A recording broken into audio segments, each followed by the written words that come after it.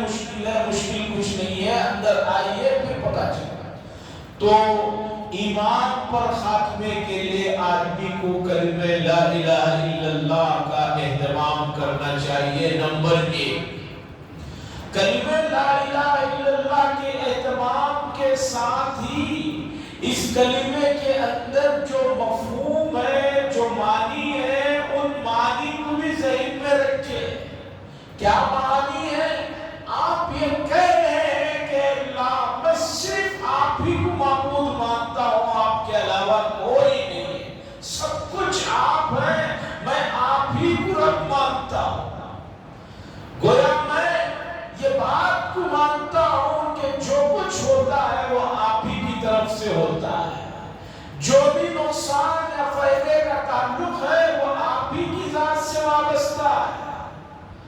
اور اسی کے مفہوم میں یہ بات بھی ہے کہ آدمی پوری کوشش کرے کہ توحید کے ساتھ شرک سے بچے۔ ایک آدمی شوگر کی گولیاں بھی کھا رہا ہے اور بیٹھ کر چینی بھی کھا رہا ہے، شوگر کی گولیاں بھی کھا رہا ہے اور ڈاکٹر نے جن چیزوں سے منع کیا اسے بھی کھا رہا ہے۔ تو بتائیے کیا وہ دوائیاں اور وہ انجیکشنیں کام کریں گی؟ ہوا 300 400 450 ہو گئی ہے، انسولین لے رہا ہوں، کم نہیں ہو رہی۔ کیوں کم نہیں ہو رہی؟ ڈاکٹر نے کہا آپ کو پرہیز کرنے کے لیے، اور اس کے علاوہ یہ بھی کہا کہ دماغ پر کسی چیز کا زور مت دیجیے، تقدیر پر راضی رہیے۔ اسی لیے اللہ نے کہا کہ جو تقدیر پر راضی رہ گیا اس کے لیے بڑی کامیابی، جو تقدیر پر راضی نہیں رہتا وہ مسلسل سوچتا ہے میں یوں کرتا تو یوں ہوتا، یوں کرتا تو یوں ہوتا۔ حضور نے فرمایا فَإِنَّ لَوْ، اگر مگر بات مت کرو، اس سے شیطان کا دروازہ کھلتا ہے اور وہ کہتا ہے گویا تمہارے پاس اتنی طاقت ہے کہ وہی تم ان چیزوں سے نمٹ لے سکتے۔ آپ نے محنت کیا، کام کیا، نتیجہ آپ کے موافق نہیں آیا، اب اللہ پر سونپ کر خاموش ہو جائے۔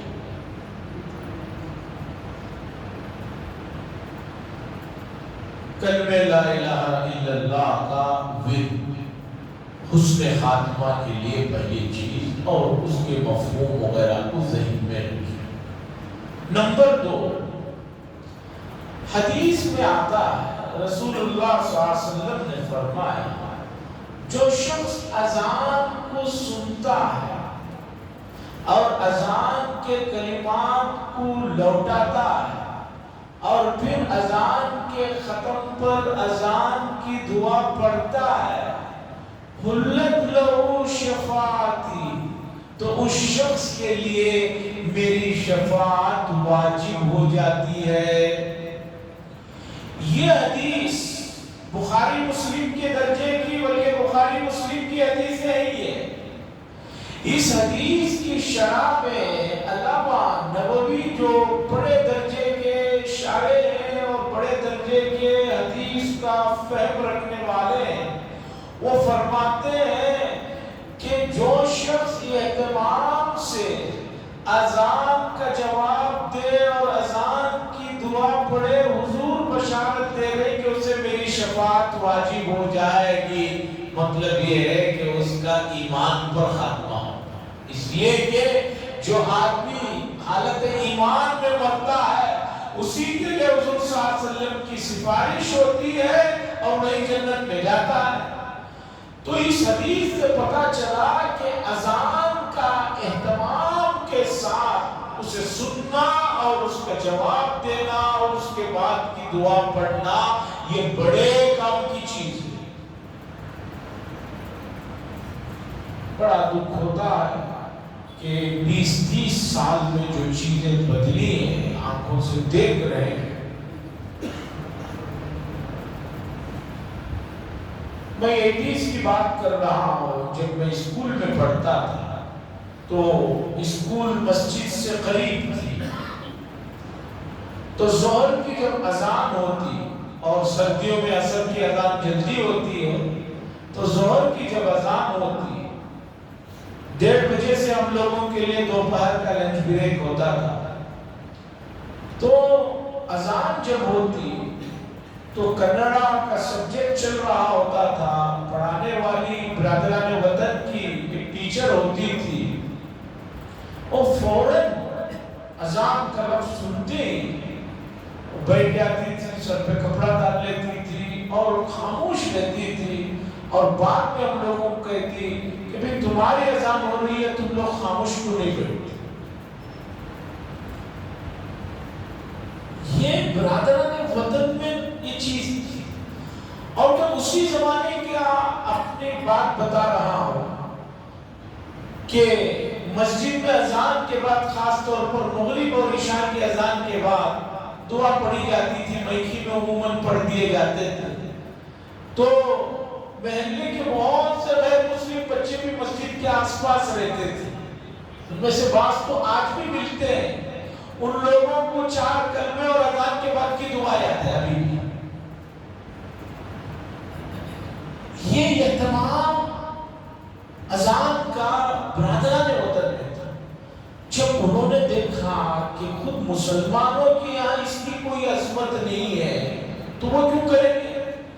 اب اذانیں ہوتی رہتی ہیں، میں افریقہ کا یا امریکہ کا قصہ نہیں سنا رہا ہوں، آپ کو اپنے بنگلور کا، اپنے علاقے کا سنا رہا ہوں۔ اذانیں ہو رہی ہوتی ہیں، لوگ کھڑے ہوئے سگریٹیں پی رہے ہوتے ہیں اور گفتگو کر رہے ہوتے ہیں۔ ذرا سوچئے، یہاں حضور بشارت دے رہے ہیں کہ اذان کا جواب دینا اور دعا پڑھنے والے کے لیے حلت لہو شفاعتی، اس کے لیے میری شفاعت واجب ہو گئی، اور آدمی اسی اذان کا احترام اس انداز سے کرے تو بتائیے یہ کیا ظلم نہیں ہے؟ عزیزان گرامی، مائک پہ اذان دینے پر نہ دینے پر مسائل چل رہے ہیں، لیکن بہت سے مسلمان حضرات بھی کہتے ہیں کہ بھئی اذان صبح میں جو ہوتی ہے اس سے ہماری نیند کھل جاتی ہے۔ ارے کھلنے کے لیے ہی دے رہے ہیں، اذان تمہاری نیند کھلے اسی لیے دے رہے ہیں، اور تم کہہ رہے ہو کہ جو ہے نیند کھل جاتی ہے۔ یہ جو سوچ ہے، یہ اذان کے سلسلے میں یہ جو چیز ہے یہ بہت زیادہ نقصان دہ ہے۔ اذان اسلامی شعائر میں سے ہے، اسلام کی علامات اور پہچان میں سے ہے۔ اگر کوئی اس کے ساتھ اس طرح کا سلوک رکھے تو سوچئے کہ کس طرح کا خاتمے کی ہم اس سے امید کی جا سکتی ہے۔ نمبر 3، حسن خاتمے کے لیے حدیث میں آیا ہے کہ من صلی علی محمد اللہم انزل المقعد المقرب عندک یوم القیامہ وجبت له شفاعت۔ سرکار دو عالم صلی اللہ علیہ وسلم فرماتے ہیں جو شخص مجھ پر درود پڑھتا ہے میری اس کے لیے شفاعت اور سفارش واجب ہو جاتی ہے۔ یہ حدیث بتا رہی ہے کہ آدمی کو کثرت کے ساتھ درود شریف پڑھتے رہنا چاہیے، اس لیے کہ اس میں 2 فائدے ہیں۔ پہلا فائدہ یہ ہے کہ آدمی کا خاتمہ ایمان پر ہوگا، سب سے بڑی خوشخبری یہ ہے۔ کیوں؟ اس لیے کہ حضور فرما رہے ہیں جو درود پڑھے گا اس کے لیے میری شفاعت واجب ہے۔ شفاعت تبھی ہوگی جب ایمان پر خاتمہ ہوگا۔ اب درود کا بھی قصہ سن لیجئے۔ ہمارے یہاں لوگ یہ سمجھتے ہیں کہ درود جو ہے صبح میں 1-2 بار پڑھ لیے، اٹھتے ہوئے شام میں سوتے وقت میں 1-2 بار پڑھ لیے تو آدمی سمجھتا ہے کہ میں نے بہت کر دیا۔ نہیں، درود پاک کی بھی کوئی حد نہیں ہے۔ ہاں کم سے کم کی حد ہو سکتی ہے، اور مشائخ نے کم سے کم کی حد وہی 300 لکھی ہے کہ آدمی کم از کم 300 مرتبہ تو درود شریف پڑھنے کا اہتمام کرے۔ ہمارے یہاں صرف انتقال کے بعد پڑھا جاتا ہے درود۔ لوگ کہتے ہیں کہ بھی میت کو ثواب پہنچانا ہے، گنتی بتانا ہے، اس لیے بیٹھو زیادہ سے زیادہ پڑھو۔ جو چیز زندوں کے لیے مردوں سے زیادہ ضروری ہے، لوگوں نے اس مردوں کے لیے ضروری سمجھا ہے، زندوں کے لیے ضروری نہیں سمجھتا۔ یعنی اپنے لیے زندگی میں ضروری نہیں ہے، مردے کے لیے ضروری ہے۔ ہاں بھائی اس کے لیے بھی فائدہ ہے، اس کا کوئی انکار نہیں، لیکن آپ زندہ ہیں، آپ کے لیے کتنا بڑا یہ انعام ہے اسے سمجھنے کی ضرورت ہے۔ ایمان پر خاتمے کے لیے تیسرے نمبر کی چیز درود شریف کا اہتمام۔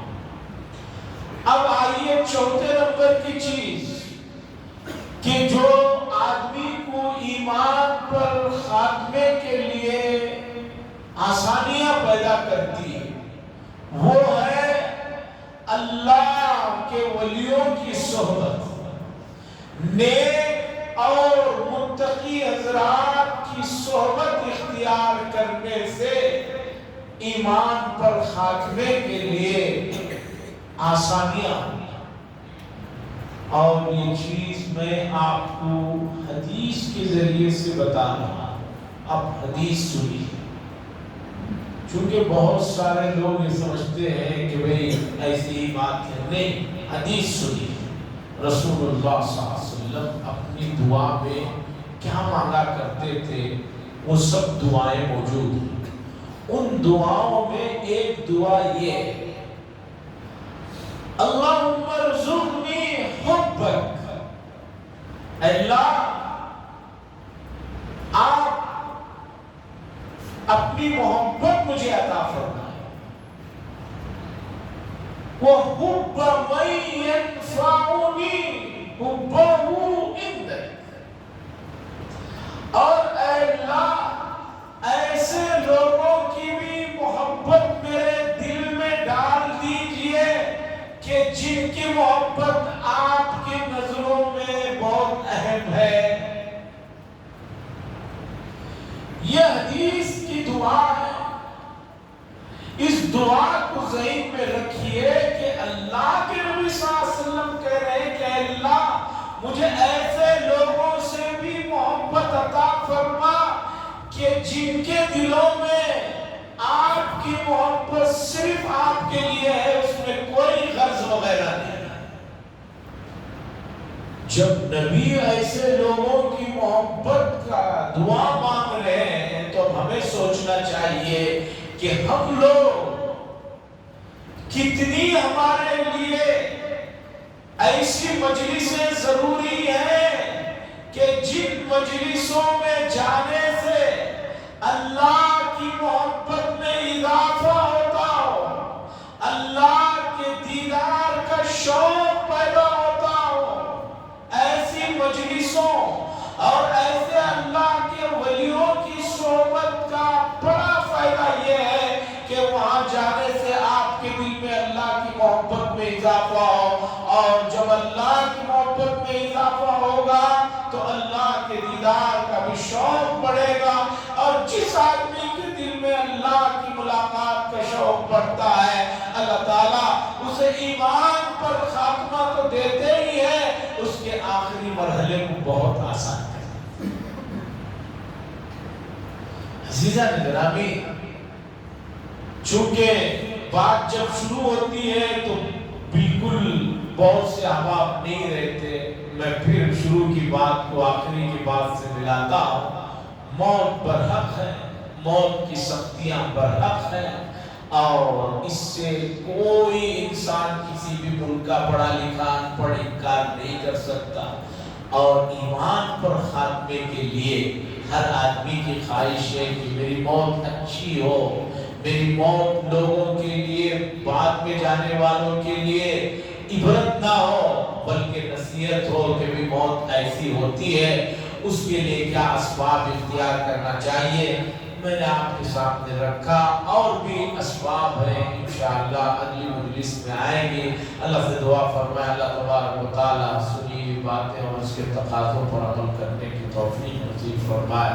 وآخر دعوانا الحمدللہ۔